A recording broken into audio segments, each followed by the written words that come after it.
Welcome to the Slop Farm. Enjoy the video. You begin by using one Google account to centralize settings and data. This reduces friction across services.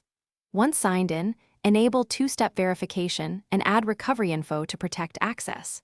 Next, install or open core apps, Gmail, Drive, Calendar, Maps, so you can access features fast. Make sure to sync settings and allow permissions when prompted. This lets your preferences and files move between devices seamlessly. You're now ready to open and connect the specific Google product you want to use. You should now link Drive, Calendar, and Contacts so events, files, and addresses update across apps. This saves time and prevents duplicates. Once done, customize privacy and notification settings to control what's shared and when you're alerted, because that shapes your workflow and battery use.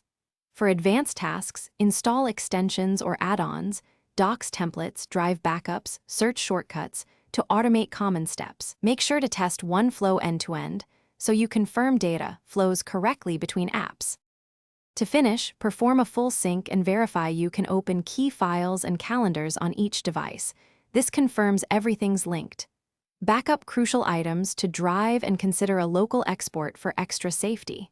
If something fails, first clear the app cache and update the app. Then sign out and back in to refresh credentials. If problems persist, disable recent extensions or check account recovery settings. These steps solve most sync and permission errors quickly and restore normal operation. Thanks for watching. Consider subscribing if we helped you today.